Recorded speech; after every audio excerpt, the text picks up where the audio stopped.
ಚುನಾವಣೆಯಲ್ಲಿ 150 ಕ್ಷೇತ್ರಗಳನ್ನ ಗೆದ್ದೇ ಗೆಲ್ತೀವಿ, ಕರ್ನಾಟಕವನ್ನ ಕಾಂಗ್ರೆಸ್ ಮುಕ್ತ ಮಾಡ್ತೀವಿ, ಮೇ 17ಕ್ಕೆ ಸಿಎಂ ಆಗಿ ಪ್ರಮಾಣ ವಚನ ಸ್ವೀಕರಿಸ್ತೀವಿ, ಹಾಗೆ ಕುಮಾರಸ್ವಾಮಿ ಕಿಂಗ್ ಮೇಕರ್ ಅಂತ ಹೇಳಿರೋದ್ರಲ್ಲಿ ಯಾವುದೇ ತಪ್ಪಿಲ್ಲ ಅಂತ ಬಿಎಸ್ ಯಡಿಯೂರಪ್ಪ ಹೇಳಿದ್ದಾರೆ. ಯಡಿಯೂರಪ್ಪ ಜೊತೆ ನಮ್ಮ ಪ್ರತಿನಿಧಿ ಸಂಕನಗೌಡ ಚಿಟ್ ಚಾಟ್ ಮಾಡಿದ್ದಾರೆ. ಇನ್ನು ಏನೇನು ಹೇಳಿದ್ದಾರೆ ಅನ್ನೋದನ್ನ ನೋಡೋಣ. ಹಾವೇರಿ ಜಿಲ್ಲೆಯಲ್ಲಿ ಚುನಾವಣಾ ಪ್ರಚಾರ ಮಾಡಿದ್ರು. ಇದ್ರ ಬಗ್ಗೆ ಸ್ವತಃ ಮಾತಾಡಲಿಕ್ಕೆ ಬಿಜೆಪಿಯ ರಾಜ್ಯಾಧ್ಯಕ್ಷ ಯಡಿಯೂರಪ್ಪ ಇದ್ದಾರೆ. ಬನ್ನಿ ಕೇಳೋಣ. ಸರ್, ಹೇಗಿದೆ ಚುನಾವಣಾ ಪ್ರಚಾರ? ಈಗ ಬ್ಯಾಡಗಿನಲ್ಲಿ ಸಭೆ ಮುಗಿಸ್ಕೊಂಡು ಬಂದಿದ್ದೇನೆ.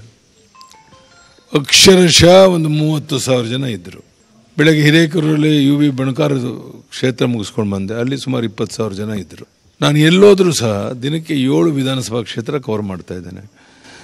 ಆ ಉರಿ ಬಿಸಿಲಿನಲ್ಲಿ 20-25,000 ಜನ ನಮ್ಮ ಅಭಿಮಾನಿಗಳು, ನಮ್ಮ ಕಾರ್ಯಕರ್ತರು, ನಮ್ಮ ತಾಯಿಂದರು ಬರ್ತಿರೋದು ನೋಡಿದ್ರೆ 100ಕ್ಕೆ 100 ಪ್ರಧಾನಿ ನರೇಂದ್ರ ಮೋದಿಯವರ ಒಂದು ಗುರಿ ಏನು ಕೊಟ್ಟಿದ್ದಾರೆ ನಮಗೆ, 150 ಕ್ಷೇತ್ರ ಗೆಲ್ಲಬೇಕು ಅಂತ, ಅದು ಗೆದ್ದೇ ಗೆಲ್ತೇವೆ.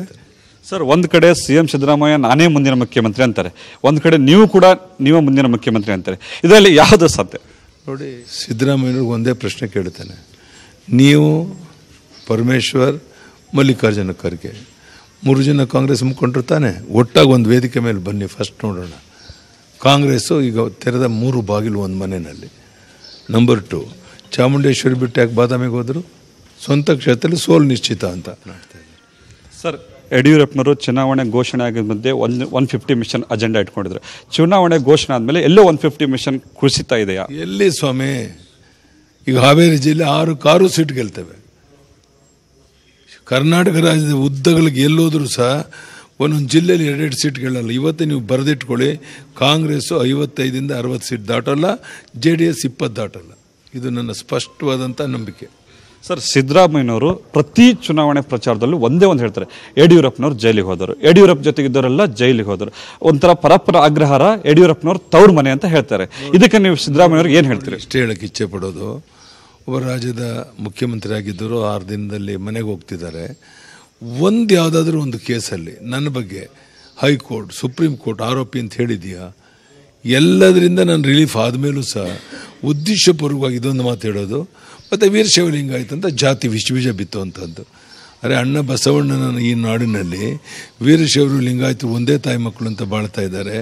ಶಾಮನೂರು ಶಿವಶಂಕರಪ್ಪ ಅಖಿಲ ಭಾರತೀಯ ವೀರಶೈವ ಲಿಂಗಾಯತ ಸಮಾಜ ಅಧ್ಯಕ್ಷರಾಗಿ ಹೇಳ್ತಾರೆ ನಾವೆಲ್ಲ ಒಂದೇ ಅಂತ.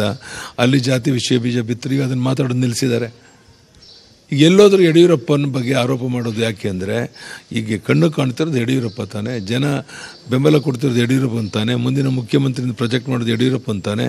ಹಾಗಾಗಿ ನನ್ನ ಬಗ್ಗೆ ಹಗುರವಾಗಿ ಮಾತನಾಡೋದ್ರಿಂದ ಇನ್ನೆಷ್ಟು ದಿನ ಮಾತಾಡ್ತಾರೆ? ನಾನು ಸಿದ್ದರಾಮಯ್ಯವ್ರಿಗೆ ಒಂದೇ ಮಾತು ಹೇಳ್ತೇನೆ, ನಿಮ್ಮ ACBಯನ್ನು ರದ್ದುಪಡಿಸಿ, ಲೋಕಾಯುಕ್ತನ ಬಲಗೊಳಿಸಿ, ನಿಮ್ಮೆಲ್ಲರ ಮೇಲೇನು ಕೇಸ್ಗಳೆಲ್ಲ ಒಂದು ರಿಲೀಫ್ ತಗೊಳ್ಳುವಂಥ ಪ್ರಯತ್ನ ಮಾಡಿದ್ದೀರಾ, ಅದು ಮರುತನಿಖೆ ಮಾಡಿ ನಿಮ್ಮ ಮೇಲೆ ಕ್ರಮ ತಗೊಳ್ಳೋದಿದ್ರೆ ನನ್ನ ಹೆಸರು ಯಡಿಯೂರಪ್ಪ ಅಲ್ಲ ಅಂತ ಹೇಳೋಕ್ಕೆ ಮುಖ್ಯಮಂತ್ರಿಗೆ ಇಷ್ಟಪಡ್ತೇನೆ. ಸರ್, ಕುಮಾರಸ್ವಾಮಿ ಕೂಡ ಕಿಂಗ್ ಮೇಕರ್ ಆಗ್ತಾನೆ ಅಂತಾರೆ. ಏನು ತಪ್ಪೇನಿಲ್ಲ, ನಾನು ಅವ್ರ ಬಗ್ಗೆ ಏನು ಟೀಕೆ ಮಾಡೋಲ್ಲ. ದೇವೇಗೌಡರು ಕುಮಾರಸ್ವಾಮಿ ಬಗ್ಗೆ ಅವ್ರು 20 ಸೀಟ್ ದಾಟಲ್ಲ. ಓಕೆ, ಇದು ಏನು ಬಿಜೆಪಿ ರಾಜ್ಯಾಧ್ಯಕ್ಷ ಯಡಿಯೂರಪ್ಪರವರ ಮಾತು. ಕ್ಯಾಮ್ರಾ ಪರ್ಸನ್ ಮೋಹನ್ ಜೊತೆ ಸಂಕನಗೌಡ, ಎಂ ದೇವಿಕೊಪ್ಪ, ನ್ಯೂಸ್ 18 ಕನ್ನಡ, ಹಾವೇರಿ.